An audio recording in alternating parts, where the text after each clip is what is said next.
Kumusta kamong tanan dinha? Hinaot pa unta nga kamo anaa sa maayong lugar.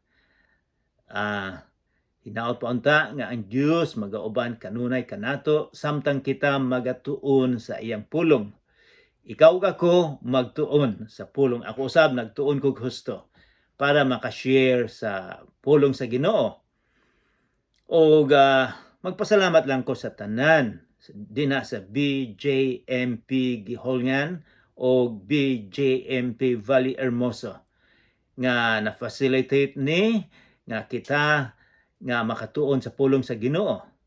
Kay kabalo ba mo nga naay among mga kaila, mga paryente dito sa Luzon, ginaa sila Bible pero dili sila nagbasa sa Bible. Mihulam ko sa ilang Bible, abog na kayo. Ingon sila dili mi magbasa og Bible. So daghang salamat nga kita makabasa sa pulong sa Ginoo. So sa dili pa kita magsugod, atong ihatag ang tanan sa atong Ginoong Hesukristo. Magampo kita. Amahan namong langit nun, daghang salamat niining adlaw nga kami maka-dive, makasalom sa pulong sa Ginoo. Daghang salamat nga ikaw mianhi dinhi aron magpakamatay sa among sala. Ginoo, hinaot pa unta nga kami makasabot, kami maabrihan namo ang among kasing-kasing aron nga pasudlo namo ang imong pulong o nga kami magbago, nga kami mahibalo nga imo kaming gihatagan og bag-ong sinina sa pagkamatarong aron nga paglantaw sa amahan namo makita niya ang imong pagkamatarong nga kami napasayloan sa sala na limpyuhan na. Ginoo, daghang salamat karong adlaw. Pasayloa kami sa among mga sala sa ngalan ni Hesukristo nga among manluluwas. Amen. Hey, sa usang semana mag-review kita. Sa usang semana dito ta sa kapitulo 21 sa sinulat ni Mateo. So guys, abrihan na ninyo ang imong ang Bible, ang Biblia sa Matthew kapitulo 22. Kining semanahon na mao ni giingon nato sa Pilipinas, Semana Santa. Dool na nga ihatag ni Hesus ang iyang kinabuhi. So mag-review kita sa kapitulo 21 sa atong gitun-an sa usang semana. Sa usang semana sa kapitulo 21 atong nakita nga si Hesus misulod sa Jerusalem. Mao ni giingon nga madaugong pagsulod ni Hesus sa Jerusalem. Sa ato pa na ang uban miingon nga adlaw sa Lukay. And then nagtuon usab kita nga si Hesus miadto sa templo. Dito sa templo iyang gilimpyuhan ang templo kay giabusahan nila dinhay mga corruption sa templo. So iyang gipamalibay ang mga lamisa. And then sa sunod adlaw nakita niya ang usa ka kahoy nga igera. Guwapo kayo ang mga dahon pero wala di ay sulod. Wala di ay prutas. Ang iyang buot ipasabot ani nga kining mga leadership, mga pangulo sa ilang relihiyon, maayo lang sa mga seremonyas, maayo lang pakitang tao, apan sa sulod sa kasing-kasing wala di ay. Mao nang iyang gi-expose, iyang giladlad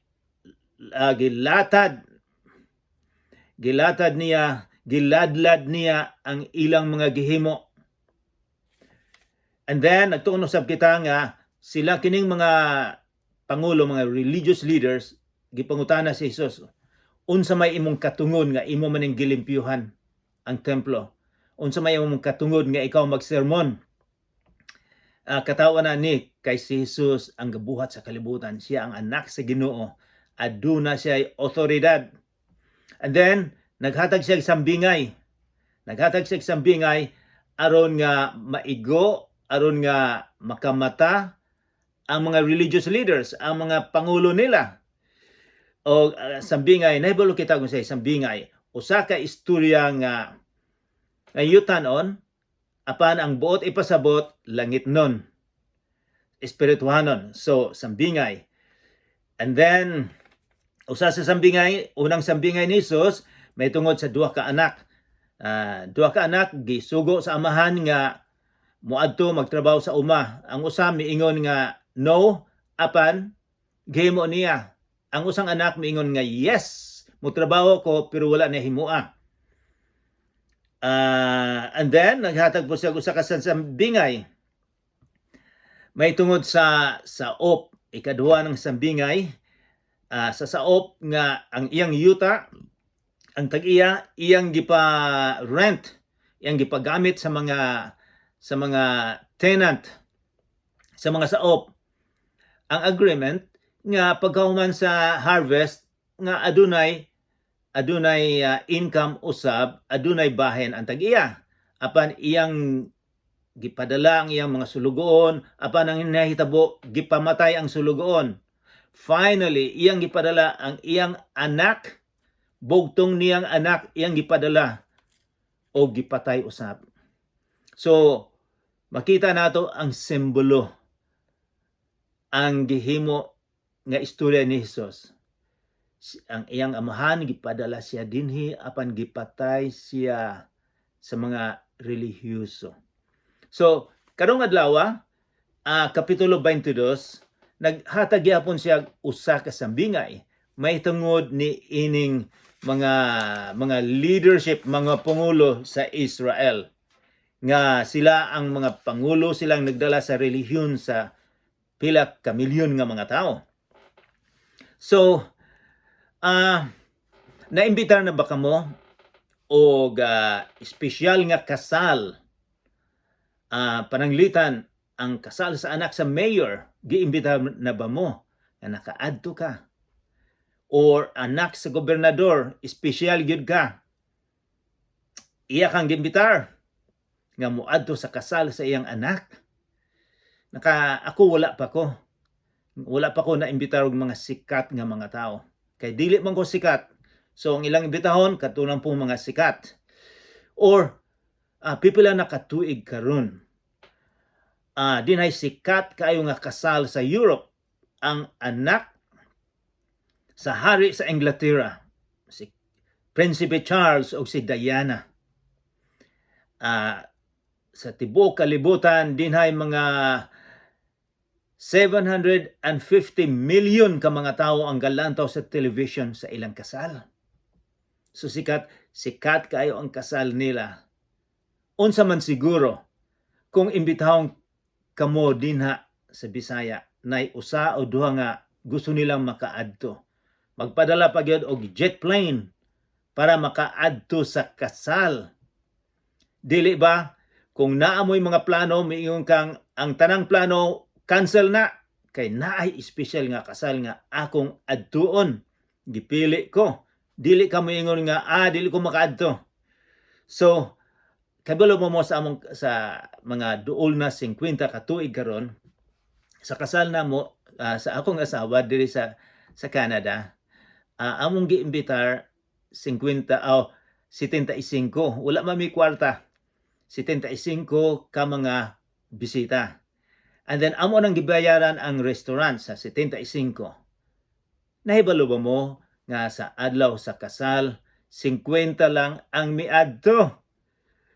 Murag wala nila mi hatagag importansya nga gibayaran naman namo. So mga 25 morg na usik, kay wala sila mo adto, wala pud nagpahibalo nga wala man may moingon nga magdala mo og gasa diri, nga muanhi lang mo, malipay mi nga nakaapil sa kasal. Pero karong adlaw atong tunaan ang istorya ni Jesus may tungod sa usa ka hari nga nag-imbitar sa kasal sa iyang anak. So mao ni sambingay na siya buot ipasabot, gusto niyang tudluan ang mga leadership, tudluan niya ang mga tao nga naminaw niya. So atong basahon unsa maning sambingay may tungod sa kasal. Ang kasal sa unang panahon, dili usa ka adlaw, usa ka semana. So dako gining kasal, mao ni ilang tradisyon, mao ilang kultura. So atong basahon sa kapitulo 22, ang sambingay mahitungod sa kumbira, mahitungod sa kumbira sa kasal. Atong tanawon. Migamit na usab si Jesus og mga sambingay sa iyang pagpakigsulti sa mga tao. So kanang sambingay, murag common kayo nila didto sa mga teachers, sambingay para makasabot. Mingon siya sa versikulo 2, ang paghari sa Dios sama ni ini. Paghari sa Dios, bot ipasabot, ang Dios ang maghari sa imong kasing-kasing. Mao nay gusto niya, mao nay bot ipasabot ni Jesus. Adunay usa ka hari nga naghikay og usa ka kumbira sa kasal alang sa iyang anak nga lalaki. So importante gyud niya ang anak ning lalaki.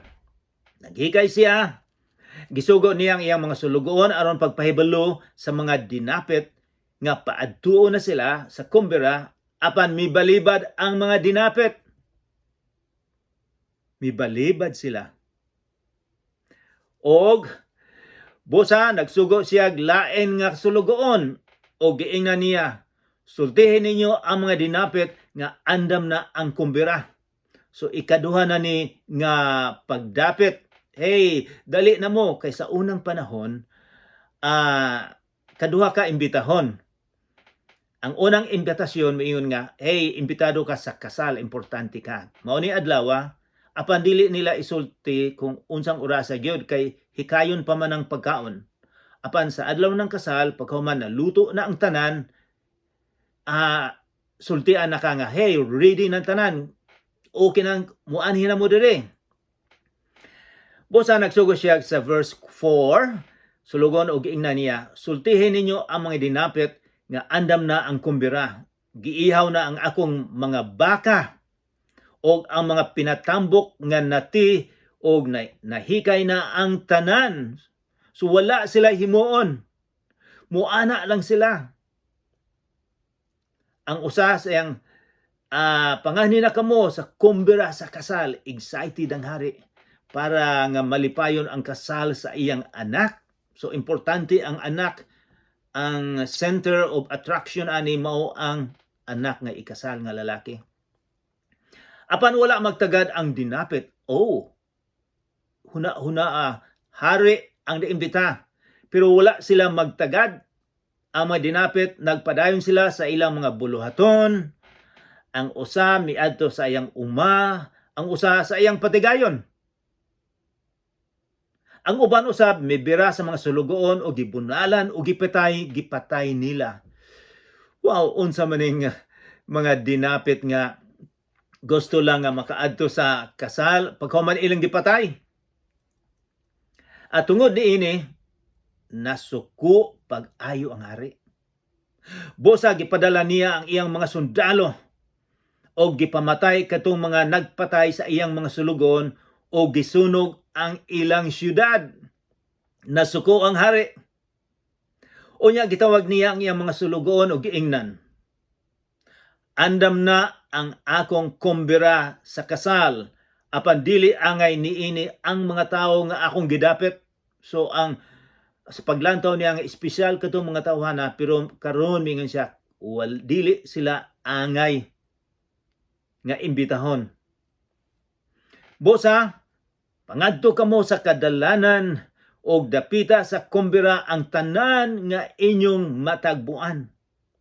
Og ang mga sulugoon nangadto sa kadalanan o gidala nila ang tanan nga ilang natagbuan. Maayo og daotan, mga maayong tao og mga daotang mga tao. Og napuno sa mga tao ang kumbira. Gusto gyud sa amahan nga dakang mga tao sa kumbira. Bisag kinsa, imbitahan ninyo. Unya misulod ang hari aron pagtan-aw sa mga dinapit ug nakita niya ang usa ka tawo nga wala magsulob og bisti nga angay sa kasal. Sa kadaghanan sa mga taong giimbitar dinay usa nga wala nagsinina og para sa pangkasal. Gipangutana siya sa hari, higala, giun sa man nimo pagsulod dinhi nga wala ka man magsulob og biste sa angay sa kasal, apan wala makatingog ang tawo.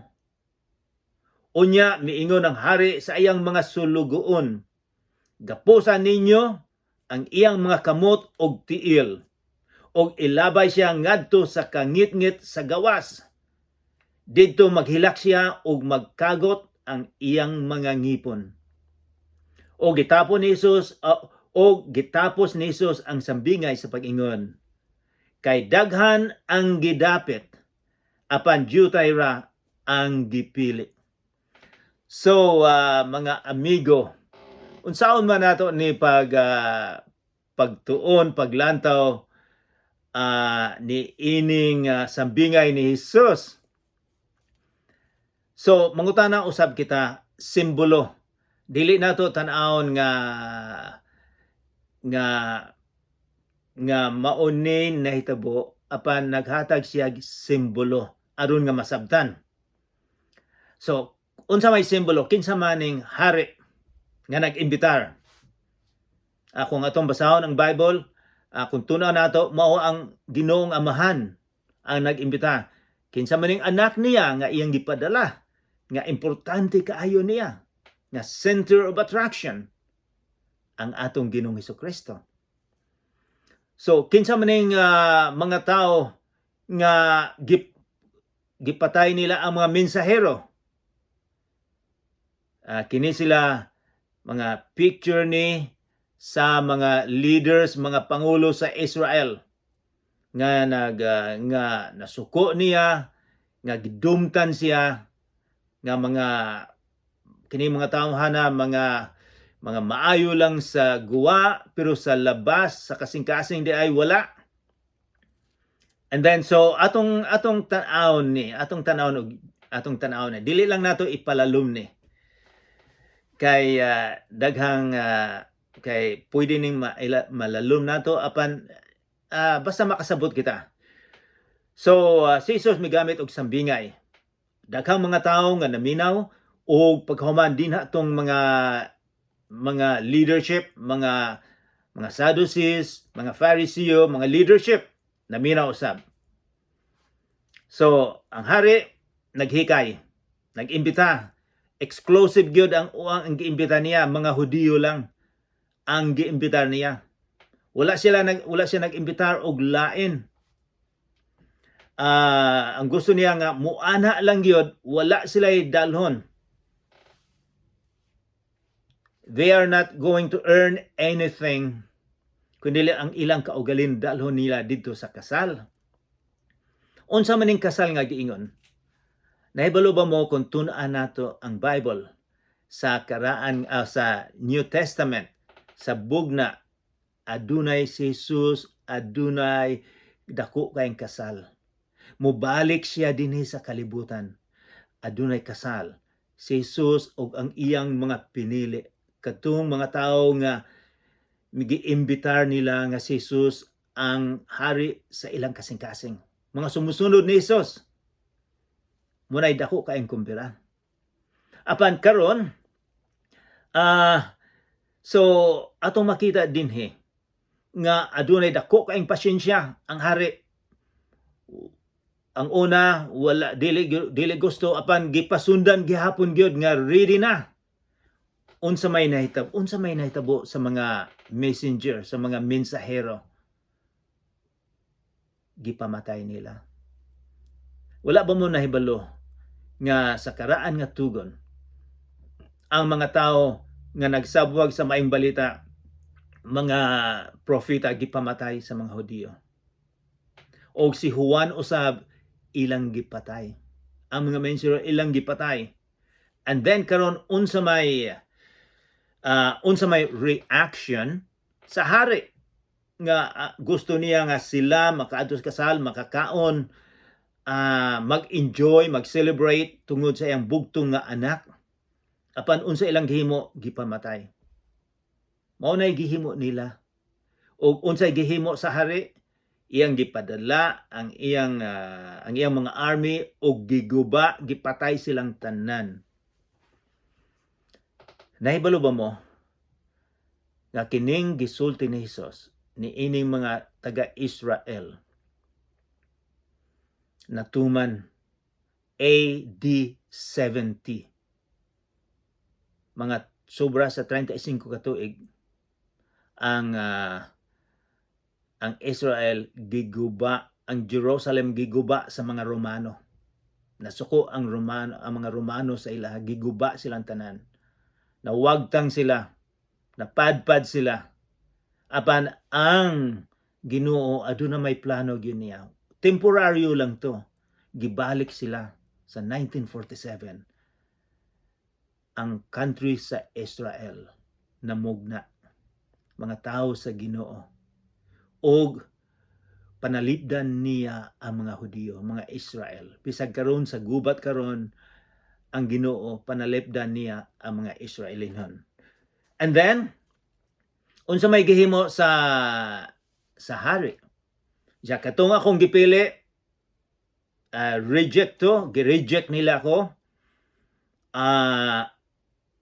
Akong dalhon, ako imbitahon ang tanan, pobre, dato, makasasala o dili, maayo o dili, ang tanan, akong imbitahon. So miingon siya, ang tanan nga mga tao, ikaw ug ako, bisag makasasala, ako makasasala, bisag kinsa giimbita sa Ginoo nga mosulod niya, nga moduol kaniya. Walay pili, wala kay gihimo, gihatagan kag bag-ong sinina. Unsa man ang sinina nga giingon? Sa unang panahon, nga kung muadto ka sa kasal, labi na karong panahon na nga murag dali lang silang miadto sa kasal, hatagan sila og sinina para sa kasal. Og sila dinay usa nga wala mo dawat sa kasal, sa sinina sa kasal. So unsa may atong himuon ani, unsa may buot pasabot nga sinina sa kasal nga muadto sa kumbira?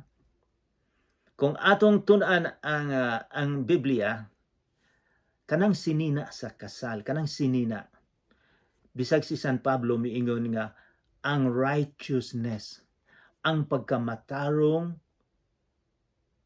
nga ihatag ni Jesus kanato. Mo nay sinina, pagkamatarong. Aron nga pag ang gihimo ni Jesus sa dihang didto siya sa Kalbaryo, ang atong mga sala gilansang didto sa Kalbaryo, ug ang iyang pagkamatarong righteousness gihatag niya nato.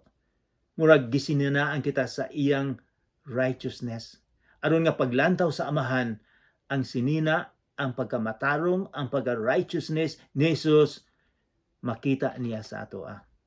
Mao'y makita, dili makita ang atong mga sala. Kay gilimpyuhan naman, gikuha na ni Jesus. Ang atong himuon lang nga kita mutuo, musalig, atong ikumpisal ang atong sala sa atong Ginoong Jesucristo, og siya musulod sa atong kasing-kasing. Maunay sinina nga ihatag, sinina sa nga pagkamatarong, righteousness.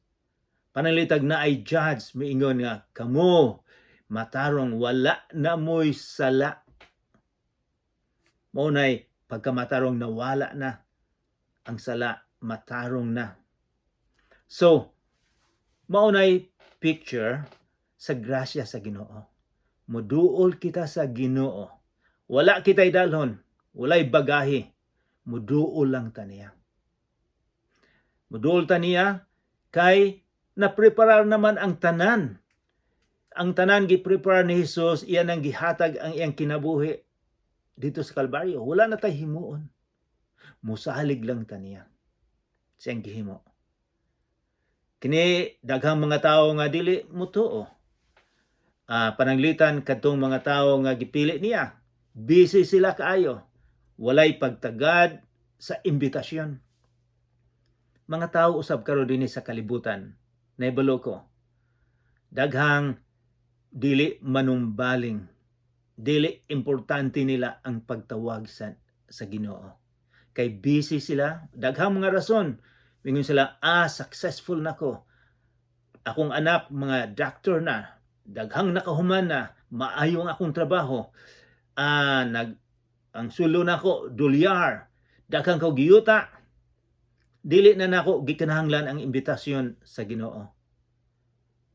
O nganong moadto mo ko sa Ginoo? Mingon sila, wala man ko'y sala. So, kini sila wala maimbita sa Ginoo o unsay nahitabo ni ining mga tawhana.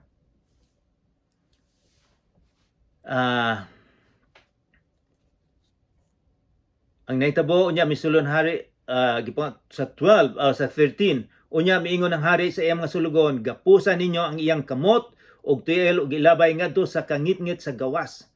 Dito maghilak siya og magkagot ang iyang mga ngipon. Mao ni description sa impyerno. Mga tao nga dili manumbaling sa atong Ginoong Hesukristo. Wala na may lain. Ang atong relihiyon dili makatabang. Ang atong abilidad, ang atong nahimo dili na makatabang.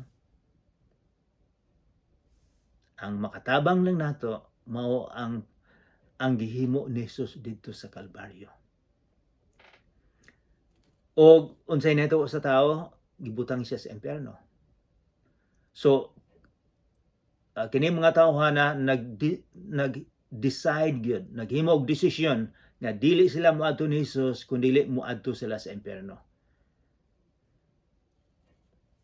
Og na importante ang giingon ni Jesus, og gitapos ni Jesus ang iyang sambingay sa pag-ingon, kay daghan ang gidapit apan jutay ra ang gipili.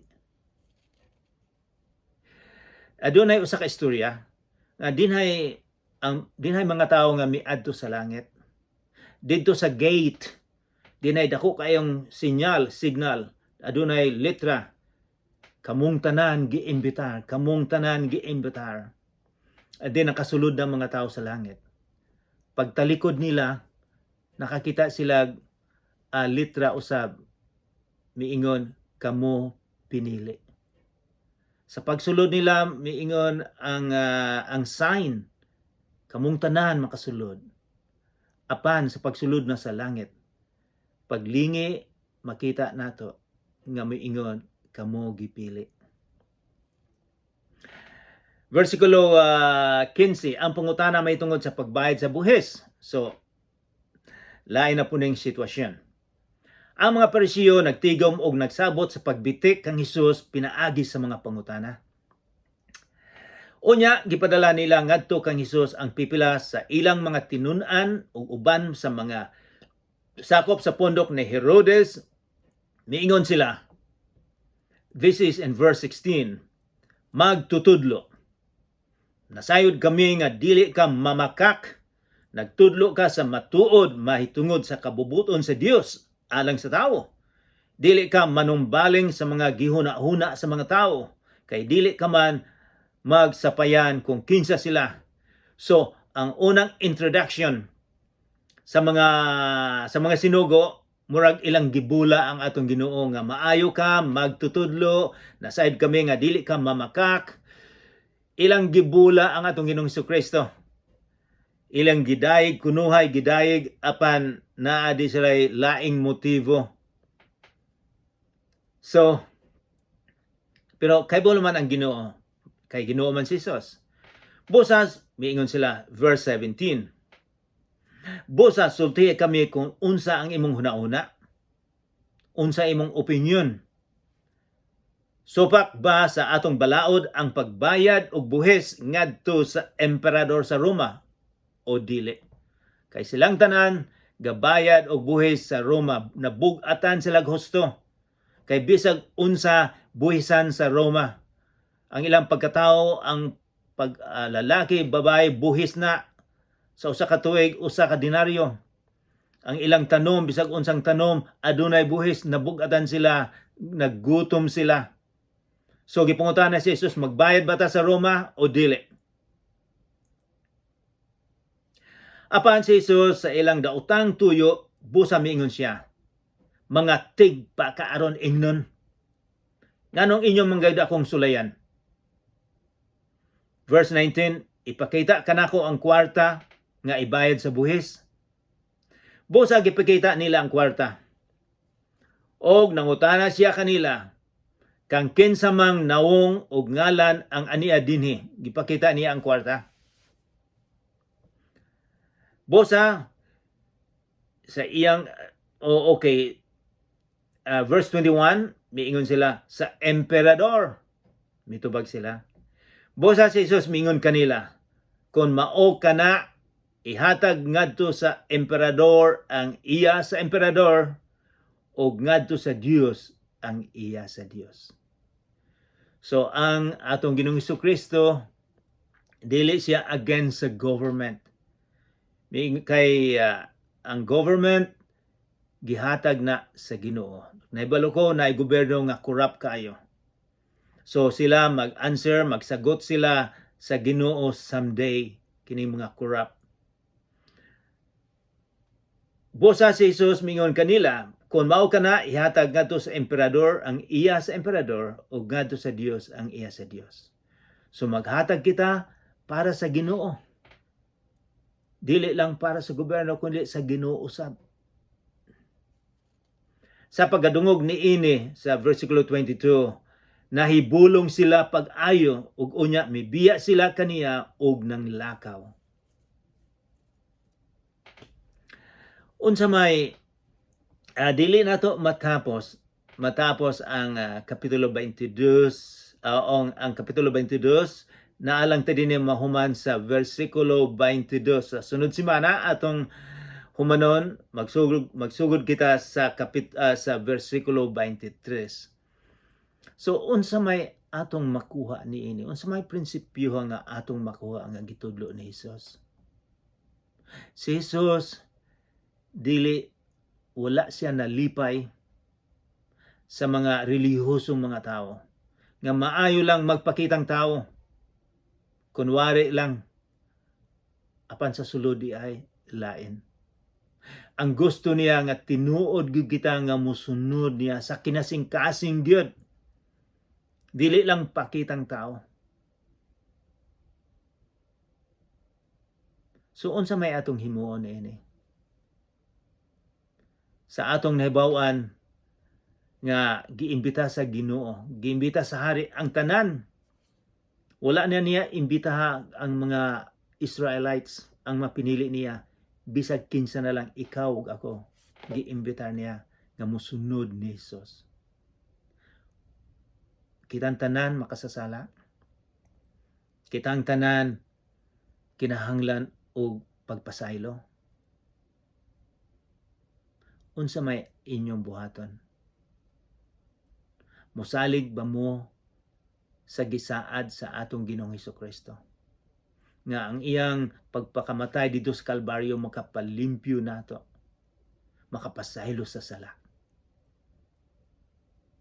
Hinaot pa unta nga kini makasulod sa atong kasing-kasing. Kay daghang kay mga tao nga dili mo tuon ini. Apan unsa may nahitabo sa mga tao na impyerno sila. Ang Ginoo gusto nga dili kita madaot sa hangtod. Gusto niya nga kita maka-apil sa dako kayong kasal sa pagbalik niya. Mag-ampo kita. Amahan namong langit non, daghang salamat sa imong gipabilin kanamo. Nga kami bisan sa among pagkamakasasala, wala kami dalhon kanimo nga gasa, kung dili imo nang nahuman ang gasa, ang pagkaon, ang gihimo ni Jesus sa Kalbaryo nahuman na. Ang among himuon nga kami moduol nga na kanimo. Ginoo, tudloa kami kung unsaon nga kami duol kanimo. Pasayloa kami sa among mga sala, sa ngalan ni Jesus nga among manluluwas. Amen.